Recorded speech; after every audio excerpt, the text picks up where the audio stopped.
Back to the show. I'm Wolf. That's CJ. And in this episode, we're going to be talking about the wide receiver 3 position. This position has not been solid on the 49ers and is absolutely up in the air. Who do you think is going to win it? Well, obviously, we have our two starting wide receivers pretty much set. Obviously, not anticipating injuries, Aiyuk and Deebo Samuel. But I think that third wide receiver spot, as you said, up in the air. I do think that if Jalen Hurd is healthy, and it looks like he's moving well, it looks like he's moving really good. I think if he's healthy, he's taking that 100%. I mean, I think Jalen Hurd is easily the most talented out of the bunch. I think he's still got some youth on his side, even though he has some injuries under his belt. But I mean, he's looking good. He's moving. As far as we're concerned, as far as the 2 days of training camp have told us, which isn't much because he hasn't even done contact drills yet, but he looks good and he's moving like he didn't even get injured. So, I mean, I think if he's healthy, it's his job to lose. Obviously, Mohamed Sanu has also reportedly been looking pretty damn good. So, I don't know. I think it's Jalen Hurd. I think it's Jalen Hurd's job to lose, as I said. Then you got Richie James, who, I mean, he's Fan favorite. Okay. He is the fan favorite, I guess, but like, I don't know. I don't think he's wide receiver 3 material. Maybe like wide receiver 4. He's like, because he had one really good game last year. I think it was versus Green Bay. That was kind of his one only good game. Yeah, and I mean, couple that with the fact that he's kind of on the smaller side and Not the fastest either. not the fastest, yeah. So when you combine all that stuff together, it's really tough to imagine Richie James being that wide receiver 3. And then obviously we have a couple other guys, Jawan Jennings, Kevin White, I think. And Kevin then White. you got Travis Benjamin. I mean, all are fine, but like none of which I think can step in as a wide receiver 3 at all. I totally agree. I think it's a 3-man race. I don't think I guess Kyle Shanahan probably wants it to be Jalen Hurd's job to lose. I just don't think that's actually how it is. He's coming off of he has not played a single regular season snap yet. Now, and he also, I think, only played one preseason game. I think he played 2. He did play he played sparingly versus the Broncos in 2019, I think. But it wasn't much. Obviously, everyone knows him from the Cowboys preseason. Yeah, he dominated the Cowboys. It was not Oh, even yeah, close. he had a fantastic game. He looked special. And also the reports out of that training camp, his rookie training camp, where the Niners have the defensive rookie of the year in Nick Bosa and the offensive rookie of the year in Jalen Hurd. Now, that Peter King reported. Yeah. Now, Jalen Hurd, like we said, he has come off 2 horrible injuries back to back, but he's moving a lot better this year. And as CJ mentioned, he looks actually explosive. He doesn't look like he's just kind of crawling around, rehabilitating. He looks like he actually has the agility and explosiveness that would give him the ability to start on Sundays or at least play. Last offseason, coming into training camp, he was not doing any sort of team drills. He was practicing by himself, and then he hurt himself, which has just kind of been his luck so far. But Jalen Hurd is definitely a candidate.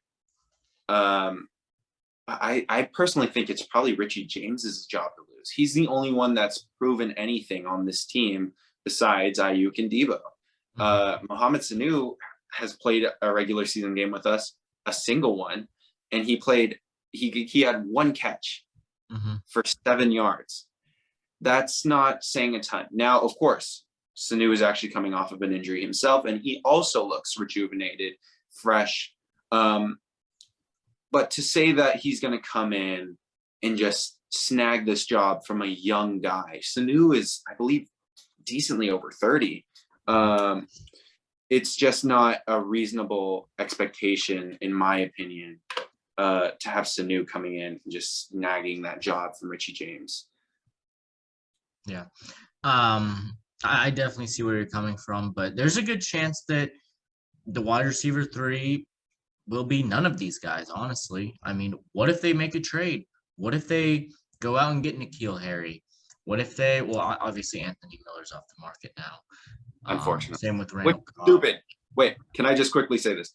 The fact that we did not trade for Anthony Miller, I'm sorry. I've heard from Bears fans that he's had some personality issues, and I get that.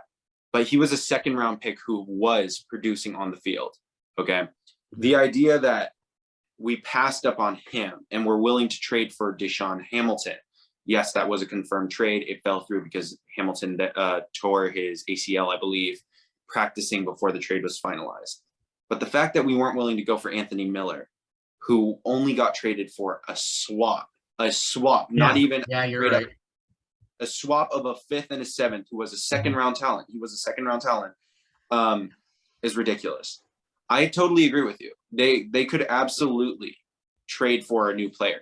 The Giants have an absolutely loaded wide receiver core. There's no way all of them are going to make embarrassment of riches and be. Yeah, I could see that happening too. But I just to go a little bit back though, I want to say this: Jalen Hurd is absolutely the most talented of the current wide receiver 3 candidates. Yeah.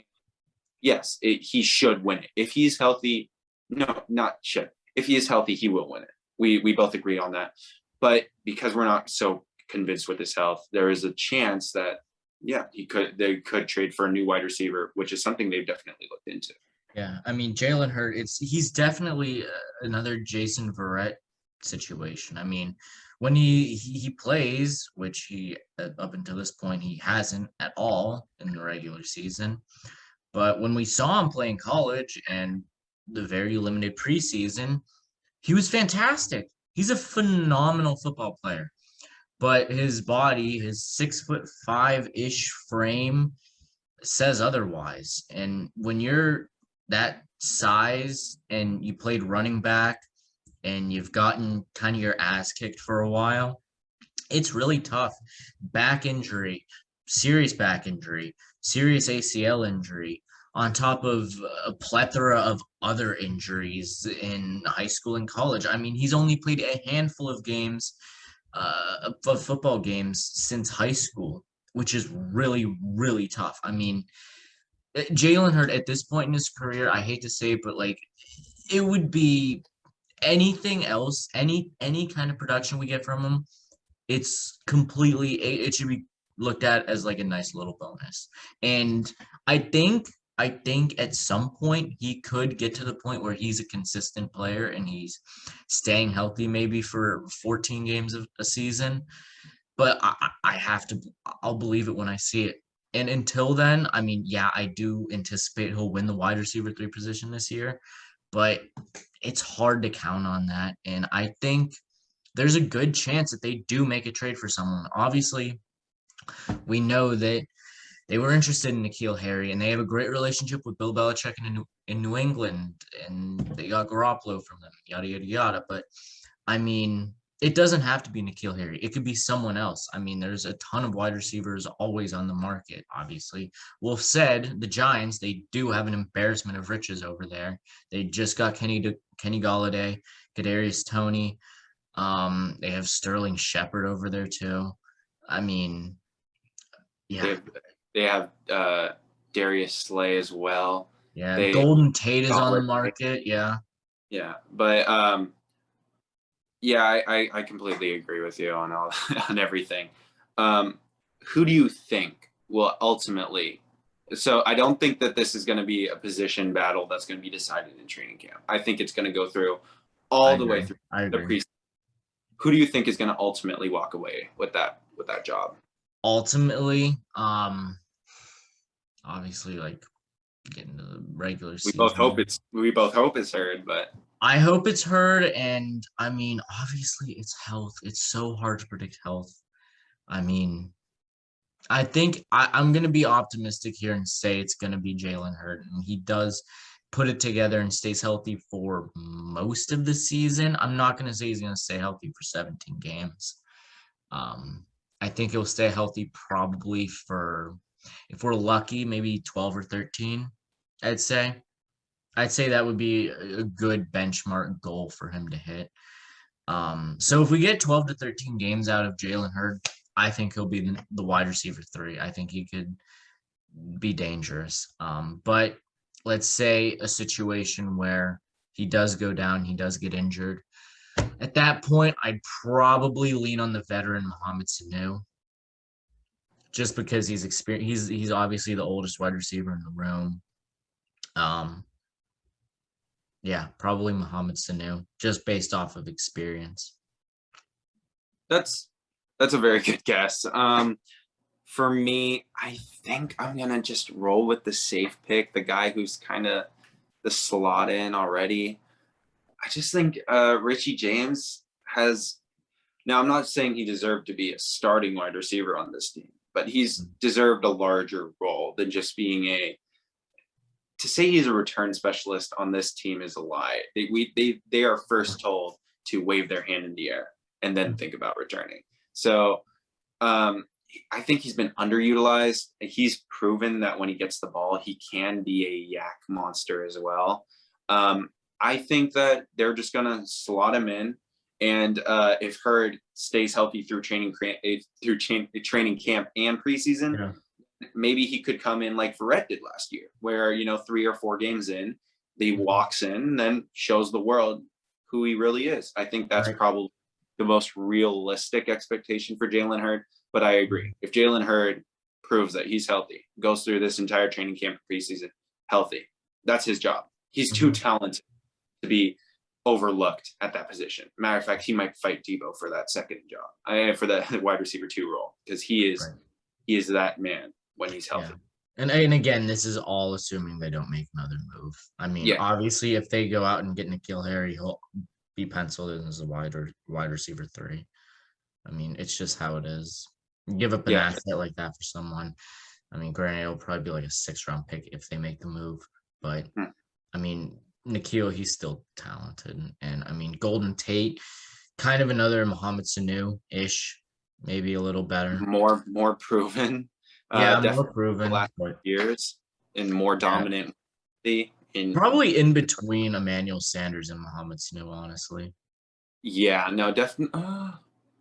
Like more than Mohamed Sanu and less than Sanders, I'd say. Yeah, no, definitely less than Sanders. Although, no, he's less than Sanders. Sanders has been a fantastic player for his entirety of his career, really. Yeah, I mean, he has a ring. Granted, Golden Tate does too. I don't know. But he's done more. Has Emmanuel Sanders made any Pro Bowls? I feel like he has. I feel like he definitely has. I think he's made 2. Yeah, because he was a part of those Denver Bronco Peyton Manning offenses where he got like. Yeah. I mean, I remember when I think of that, I think of like, I don't know, Demaryius Thomas and Wes Welker a little bit, and what? Why can't I think of his name? Eric Decker. Yeah. But no, Emmanuel Sanders was definitely a piece of that too. Definitely. I agree. Yeah.